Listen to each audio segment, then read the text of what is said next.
സാധാരണഗതിയിൽ CPI എന്ന് പറയുന്ന രാഷ്ട്രീയ പാർട്ടി ഈ ഇടതുമുന്നണിയിലെ രണ്ടാമത്തെ വലിയ ഘടകകക്ഷിയാണ്. അവർ എന്തെങ്കിലുമൊക്കെ ഈ പ്രശ്നങ്ങളൊക്കെ കാണുമ്പോൾ ഈ CPMൻ്റെ ഭാഗത്തു നിന്നുള്ള വലിയ കെടുകാര്യസ്ഥതയോ അല്ലെങ്കിൽ അതേപോലെന്തോ എങ്കിലും വലിയ പ്രശ്നങ്ങളും നിയമവിരുദ്ധമായിട്ടുള്ള പ്രശ്നങ്ങളൊക്കെ വെളിവാകുമ്പോൾ അവർ ഒന്ന് പ്രതികരിക്കാനൊക്കെ ഒന്ന് ശ്രമിക്കും. എന്നിട്ടില്ല ഇല്ല തോടിൽ നിന്ന് വെളിയിൽ ഇറങ്ങുന്ന മാതിരിയാണ്. അപ്പോൾ പതുക്കെ ഇങ്ങോട്ട് ഇറങ്ങി വരും. ഇറങ്ങി വരുമ്പോൾ ഈ ഒച്ചൻ്റെ വേണ്ടി നമ്മൾ ഒരു ഈർക്കലെടുത്തൊന്ന് കുത്തിയാൽ മതി, ഇത് വലിഞ്ഞ് നേരെ തോടിനുള്ളിലേക്ക് പോകും. ആ ഒരു പരിപാടി ഉണ്ടായിരുന്നു. പക്ഷേ ഇപ്പോൾ ഈ തദ്ദേശ സ്വയംഭരണ തെരഞ്ഞെടുപ്പുകളിലെ ഇടതുമുന്നണിക്ക് ഏറ്റവും വലിയ പ്രഹരം കഴിഞ്ഞപ്പോൾ CPI അവരുടെ പുറന്തോട് ഉപേക്ഷിച്ച് വെളിയിലേക്ക് ഇറങ്ങി വരുന്ന ഒരു കാഴ്ച ഇപ്പോൾ നമ്മൾ കാണുന്നു. CPI കർശനമായിട്ട് CPIയുടെ ഇപ്പോഴത്തെ നിലപാടെന്ന് പറയുന്നത് വളരെ ശ്ലാഘനീയമായ നിലപാടാണ്. അവർ സത്യസന്ധമായ രീതിയിൽ ഈ ഇലക്ഷൻ റിസൾട്ടിനെ അവർ വിലയിരുത്തുന്നുണ്ട്. അവർ പറഞ്ഞു ഇതുണ്ട്, തോൽവിയുണ്ട്, ഏറ്റിട്ടുണ്ട്, ഒരുപാട് സീറ്റുകളൊക്കെ നഷ്ടപ്പെട്ടിട്ടുണ്ട്, ഒരുപാട് സ്ഥലങ്ങൾ നഷ്ടപ്പെട്ടു. അതിൻ്റെ കാരണമെന്ന് പറയുന്നത് അവർ യഥാർത്ഥത്തിൽ അത് മനസ്സിലാക്കി തിരിച്ചറിയുന്നത് അവരെ തിരിച്ചറിയുന്നുള്ളൂ. സഖാവ് MV ഗോവിന്ദനും നമ്മുടെ ബഹുമാനപ്പെട്ട മുഖ്യമന്ത്രി ഇത് തിരിച്ചറിയത്തില്ല. ബഹുമാനപ്പെട്ട മുഖ്യമന്ത്രി പറയുന്നതിൻ്റെ കുറച്ചുകൂടെ വേറൊരു വ്യത്യസ്ത രൂപത്തിൽ ഒരു താത്വിക അവലോകനം അങ്ങ് നടത്തും ശ്രീ MV ഗോവിന്ദൻ. അതാണ് നമ്മൾ കണ്ടുകൊണ്ടിരിക്കുന്നത്. ഇത് ശബരിമല പ്രശ്നമൊന്നും അല്ല, അതൊന്നും വളരെയൊന്നും ബാധിച്ചിട്ടില്ല, അതൊന്നും അങ്ങനെയുള്ള ഒന്നും സംഭവിച്ചിട്ടില്ല. രണ്ടുപേരും ഒരേ സ്വരത്തിൽ പറയും കേട്ടോ. അതുപോലെ വെള്ളാപ്പള്ളിയെ കൂട്ടി, വെള്ളാപ്പള്ളി എന്ന് പറയുന്ന ആളൊന്നും ഈ വണ്ടിയിലൊന്നും കയറിയാൽ എന്താ കുഴപ്പം? വണ്ടി കയറിയാൽ കുഴപ്പമില്ല മുഖ്യമന്ത്രി, നിങ്ങളുടെ സ്വന്തം കാറാണെങ്കിൽ. പക്ഷേ ദൗർഭാഗ്യകരമെന്ന് പറയട്ടെ, നിങ്ങളുടെ സ്വന്തം കാറല്ല, ഞങ്ങളുടെയൊക്കെ കാറാണ്, ഞങ്ങളുടെയൊക്കെ പണം ഉപയോഗിച്ച് വാങ്ങിയ കാറാണ് മുഖ്യമന്ത്രിക്ക് സഞ്ചരിക്കാനുള്ള കാറ്. അതിനകത്ത് വെള്ളാപ്പള്ളിയെ പോലുള്ള ഒരു വർഗീയ വിരുദ്ധനെ, അത്രത്തോളം വർഗീയത കാണിക്കുന്ന ഒരാളെ അയാളെ കയറ്റിയത് തെറ്റാണ് നിങ്ങൾ ചെയ്തത്. ഇനിയും നിങ്ങൾ അതിനെ ന്യായീകരിക്കാൻ പോരുത്. വെള്ളാപ്പള്ളിക്ക് ഈ കാറൊന്നും അവരെ കാര്യമില്ല. നിങ്ങൾ സഞ്ചരിക്കുന്ന കാറിൻ്റെയൊക്കെ ഒരു 50 ഇരട്ടി വിലയുള്ള കാറ് വാങ്ങി നടക്കാൻ കഴിവുള്ള ആളാണ് വെള്ളാപ്പള്ളി, അതുണ്ട് താനും. പക്ഷേ ഈ മുഖ്യമന്ത്രിയോടൊപ്പം കയറുക എന്ന് പറയുന്നതിൻ്റെ ഉദ്ദേശം എന്താണ്? അത് വേറെ വലിയ ഉദ്ദേശമാണ്. അത് നിങ്ങൾക്ക് ബുദ്ധിയില്ലാത്തതുകൊണ്ടാണ് നിങ്ങൾക്ക് മനസ്സിലാവാത്തത്. അല്ലേ, വെള്ളാപ്പള്ളി കയറിയാൽ എന്താ കുഴപ്പം? കുഴപ്പമുണ്ട്, അത് മനസ്സിലാക്കണം. ഒരു വളരെ വർഗീയത കാണിക്കുന്ന ഒരാളെ, ജാതി വരി മാത്രം കൊണ്ട് നടക്കുന്ന ഒരാളെ നിങ്ങൾ ഇതുപോലെ കൂടെ കൂട്ടുമ്പോൾ നിങ്ങളുടെ മുഖ്യമന്ത്രി സ്ഥാനത്തെ അയാൾ കച്ചവടം ചെയ്യാണ്. അത് നിങ്ങൾ മനസ്സിലാക്കിയില്ല. അതുപോലെ തന്നെ നിങ്ങൾ ചിലപ്പോൾ അയാളെ തിരിച്ച് കച്ചവടം ചെയ്യാൻ ശ്രമിച്ചതായിരിക്കും, അതെനിക്കറിയില്ല. കാരണം വർഗീയ വിരോധം വെച്ച് പുലമ്പുമല്ലായിരുന്നു. ഇനിയിപ്പോൾ അങ്ങനെ ഈ നിങ്ങളുടെ മുസ്ലിം സമുദായത്തെ മുഴുവൻ നിങ്ങൾ വെള്ളാപ്പള്ളി മുഖേന വെറുപ്പിച്ചു. കാരണം വെള്ളാപ്പള്ളി നിങ്ങൾ ഓരോ തവണ ന്യായീകരിക്കുമ്പോഴും അത് വെള്ളാപ്പള്ളി പറഞ്ഞത് മുസ്ലിം ലീഗിനെ അല്ലേ, അല്ല മുസ്ലിങ്ങളെ അല്ലല്ലോ. ഈ ന്യായമൊക്കെ ആർക്കെങ്കിലും എവിടെങ്കിലും ദഹിക്കുന്ന കാര്യമാണോ? മലപ്പുറത്തുള്ളത് മൊത്തം മുസ്ലിം ലീഗുകാരാണോ? മുസ്ലിങ്ങളല്ലേ കൂടുതലുള്ളത്? അവരെല്ലാം ലീഗുകാരൊന്നും അല്ല, അവരെല്ലാ രാഷ്ട്രീയ പാർട്ടിയിലും, നിങ്ങളുടെ പാർട്ടിയിലും പെട്ട എത്രയോ മുസ്ലിങ്ങളുണ്ട്. CPI എന്ന് പറഞ്ഞാൽ മരിക്കാൻ നടക്കുന്ന എത്രയോ മുസ്ലിങ്ങളുണ്ട്.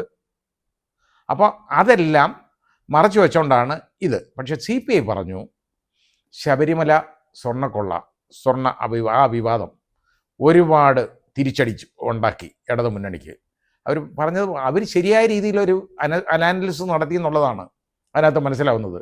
കാരണം അതിൽ ബോധമുള്ളവന്മാരുണ്ട്, അതുകൊണ്ടാണ്. അവർ പറഞ്ഞു അത് വളരെയധികം ബാധിച്ചു. അത് മാത്രമല്ല, അത് ബാധിക്കാൻ കാര്യം അതിൽ ഇപ്പോൾ ഇവിടെ ഈ രാഹുൽ മാങ്കൂട്ടത്തിനെതിരെ ആക്ഷേപങ്ങളുണ്ട്. അയാളെ കോടതി ശിക്ഷിച്ചൊന്നുമില്ല, അയാൾ ജാമ്യത്തിലാണ്. എന്നിട്ട് പോലും അത് അയാൾക്കെതിരെ ചാർജ് ഷീറ്റൊന്നും ആയിട്ടില്ല, ഇത് കുറ്റപത്രമില്ല, ഒന്നുമില്ല.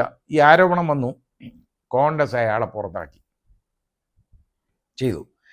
ഈ സ്വർണ്ണക്കൊള്ളയിൽ ഭാഗഭാക്കായി എന്നുള്ള അലിഗേഷനോടുകൂടി അറസ്റ്റ് ചെയ്ത് ഇപ്പോഴും ജയിലിൽ കിടക്കുന്ന സഖാവുണ്ടല്ലോ, 2 സഖാക്കൾ, വാസുവും അതേപോലെ തന്നെ പത്മകുമാറും. പിന്നെ വാസുവിൻ്റെ കാര്യം വിട്ടോളൂ, കോൺഗ്രസിൽ കമ്മ്യൂണിസ്റ്റ് പാർട്ടിയിലെ ഔദ്യോഗിക സ്ഥാനം വാസുവിനുണ്ടോ ഇല്ലയോ എന്ന് എനിക്കറിയില്ല, മെമ്പറാണെന്നുള്ളതേ അറിയുള്ളൂ. ഏതായാലും പത്മകുമാറിനെതിരെ എന്ത് നടപടിയെടുത്തു? അതേപോലാണല്ലോ ഇപ്പോൾ വിജയകുമാറിന് എന്തോ നടപടി. ഇപ്പോൾ അടുത്ത സഖാവ് ഇപ്പോൾ അകത്തായല്ലോ. ഇപ്പോൾ സഖാക്കൾ 3 എണ്ണമായി വരിയായിട്ട്. ഇനി ഇങ്ങനെ ക്യൂവിൽ നിൽക്കുകയാണ് അകത്തോട്ട് പോകാൻ. അപ്പോൾ ഇവർക്കെതിരെ അതിന് പറയുന്നത് എന്താ? ഞങ്ങൾക്കൊരു കാഴ്ചപ്പാടുണ്ട്, വലിയ കാഴ്ചപ്പാടാണ് കേട്ടോ, നമ്മളൊക്കെ അറിയാൻ വയ്യാത്തതാണ്, താത്വിക അവലോകനമാണ്. അതായത് കുറ്റപത്രം വരുമ്പോഴല്ലേ അറിയാവുള്ളൂ നമുക്ക് ആരൊക്കെയാണ്, എന്താണ് കുറ്റം, ഏതാണെന്ന് വെളിവാകൂ. പിന്നെ എന്തിനാ ഈ നമ്മുടെ ഔദ്യോഗിക രംഗത്തുള്ള പോലീസ് ഉദ്യോഗസ്ഥരുൾപ്പെടുന്ന SIT, ഹൈക്കോടതി നിയോഗിച്ച SIT അറസ്റ്റ് ചെയ്തതും കോടതി റിമാൻഡ് ചെയ്തവരെ അകത്തിട്ടേക്കുന്ന ഒന്നും ഇല്ലാത്തതുകൊണ്ടാണോ? പ്രഥമ ദൃഷ്ട്യാ ഒരു കേസില്ലെങ്കിൽ ഇവരെ അറസ്റ്റ് ചെയ്ത് ഇതുപോലെ കൊണ്ടുവന്ന് ആരാക്കുമോ, അകത്തിടുവോ? ഇല്ലല്ലോ. മാത്രമല്ല പത്മകുമാർ വിളിച്ചു പറഞ്ഞ എന്താണ്? ഞാൻ മാത്രമല്ലല്ലോ, അയാൾ ഇല്ലെന്ന് അയാൾ പറയുന്നത്, ഞാൻ മാത്രമല്ലല്ലോ, ദൈവങ്ങളെപ്പോലുള്ള ആളുകൾ, ദൈവതുല്യരായ ആളുകൾ ഇതിലുണ്ട്. ആ ദൈവതുല്യരെയൊക്കെയാണ് ഇപ്പോൾ ചോദ്യം ചെയ്തുകൊണ്ടിരിക്കുന്നത്, അത് നമുക്ക് മനസ്സിലാക്കണം. അപ്പം അങ്ങനെയുള്ള ആളുകൾ ഉണ്ട്, അതാണ് അയാൾ പറയുന്നത്. അപ്പം ഇത് ഉണ്ണികൃഷ്ണൻ പോയിട്ട് ഇതെല്ലാം കൊളുത്തി വിട്ടിട്ട് അനങ്ങാതെ സുഖമായിട്ട് അന്തസ്സായിട്ട് അകത്ത് കിടന്ന് ഉണ്ടയൊക്കെ തിന്ന് ആരോഗ്യം മെച്ചപ്പെടുത്തിക്കൊണ്ടിരിക്കുകയാണ്. ഇനി ഇങ്ങനെ ഇവരെ ഘോഷയാത്രയായിട്ട് ഇങ്ങനെ വരും, ശരിയായി അന്വേഷിച്ചാൽ മാത്രം. അത് മനസ്സിലാക്കിയത് CPIക്കാണ്. CPI ചോദിച്ചു പത്മകുമാറിനെ എന്നിട്ട് ഇത്രയായിട്ട് എന്തുകൊണ്ട് നടപടി എടുത്തില്ല, അത് ഒരുപാട് തിരിച്ചടി ഉണ്ടാക്കിയില്ല എന്ന് ചോദിച്ചു. തിരിച്ചടി ഉണ്ടാക്കി, അത് മനസ്സിലാക്കണം. ഈ വർഗീയ പ്രീണനം അതൊരുപാട് ദോഷം ചെയ്തു, അതും CPI തിരിച്ചറിഞ്ഞു, പറഞ്ഞു. ഇതേപോലെ ഒരുപാട് കാര്യങ്ങൾ. മാത്രമല്ല ഈ CPM-ഉം BJP-യും തമ്മിൽ ഒരു അന്തർധാരയുണ്ട് എന്ന് ഉള്ളത് വലിയൊരു അലിഗേഷനായിരുന്നു. അതിനും ബലം കൊടുക്കുന്ന 2-3 കാര്യങ്ങളുണ്ടായി. ഒരു രഹസ്യമായിട്ട് ഇടതുമുന്നണിയോ സ്വന്തം പാർട്ടിയിലെയോ അല്ലെ സ്വന്തം മന്ത്രിസഭയിലെയോ ഒരു മനുഷ്യൻ പോലും അറിയാതെ മുഖ്യമന്ത്രിയുടെ നിർദ്ദേശപ്രകാരം പോയി രഹസ്യമായിട്ട് PM ശ്രീ കരാർ ഒപ്പിട്ടു. അതാണ് ഒരു പ്രശ്നം. അതിൽ ചില്ലറയല്ല ദോഷം ഉണ്ടാക്കിയേക്കുന്നത് ഈ PM ശ്രീ. അത് PM ശ്രീയെ അതുവരെ എതിർത്തിരുന്ന ആളുകൾ രഹസ്യമായിട്ട് എല്ലാവരെയും വഞ്ചിച്ച് അതിലൊപ്പിട്ടു. CPI വിളിച്ചു പറഞ്ഞു അത് ഏറ്റവും വലിയൊരു കുഴപ്പമാണ് അത് പറ്റിയത്. അത് ഇലക്ഷനിൽ തിരിച്ചടിച്ചു. അതേപോലെ തന്നെ അടുത്തതായിട്ട് രഹസ്യമായിട്ട് ലേബർ കോഡിനെ ഏറ്റവും കൂടുതൽ എതിർത്തിരുന്ന ആളുകളിൽപ്പെട്ട ആണ് CPM. എന്നിട്ട് അതിനുവേണ്ടി റൂൾസ് ഫ്രെയിം ചെയ്ത് രഹസ്യമായിട്ട് അതങ്ങ് വിജ്ഞാപനം ചെയ്തു. പോരെ, കാര്യം ശരിയായില്ലേ? അപ്പോൾ ഇനി എന്താ വേണ്ടേ? ഇതേപോലുള്ള കാര്യങ്ങളാണ് ഈ അന്തർധാര. അപ്പോൾ അത് അന്തർധാര നമുക്ക് വേറെ മനസ്സിലാക്കാം.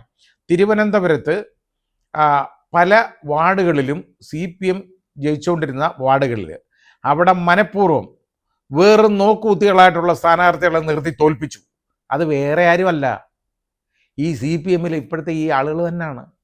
ആരൊക്കെയാണെന്നേ വിളിച്ചു പറയുന്നില്ല, കാരണം എനിക്ക് എൻ്റെ ആവശ്യമില്ല. ആ പാർട്ടി ജയിക്കണമെന്ന് എനിക്ക് യാതൊരു താല്പര്യമില്ല, കാരണം ഈ രീതിയിലുള്ളപ്പോൾ. അപ്പോൾ അങ്ങനെ BJP അവിടെ അധികാരത്തിൽ കയറി. BJPക്ക് ഇത് അടിയറ വെച്ചത് ആരാണ്? നിങ്ങൾ ചിന്തിക്കണം, ആദ്യം ആലോചിക്കണം. നിങ്ങൾ തന്നെയാണ് BJPക്ക് തിരുവനന്തപുരം അടിയറ വെച്ചു കൊടുത്തത്. നേരത്തെ തൃശ്ശൂർ വിറ്റത് നമ്മൾ കണ്ട്, തൃശ്ശൂരിനെ എടുക്കുക എന്നൊരാൾ പറഞ്ഞു, അയാൾക്കങ്ങ് കൊടുത്തു. അതിനാരാണ് വഴിയുണ്ടാക്കിയത്? അവിടെ പൂരം കലക്കാനുമൊക്കെ ആളിനെ അയച്ചു. ഇതൊക്കെ ഈ പരിപാടികളെല്ലാം നടത്തിയില്ലേ? അപ്പോൾ അതിൻ്റെ എല്ലാ പ്രശ്നങ്ങൾ ജനങ്ങൾ നോക്കിക്കൊണ്ടിരിക്കുകയാണ്.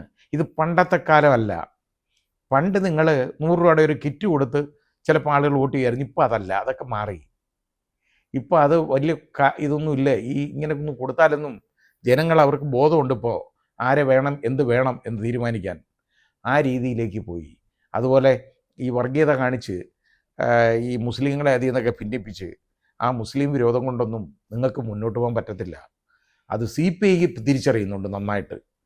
അത് അവർ പറയുന്നത് ഇനിയെങ്കിലും കേട്ടാൽ ഇടതു മുന്നണിക്കൊരു തിരിച്ചറിവുണ്ട്. ഇല്ലേ? ഒന്നുമില്ല. ശ്രദ്ധിക്കണം, തിരിച്ചറിയണം.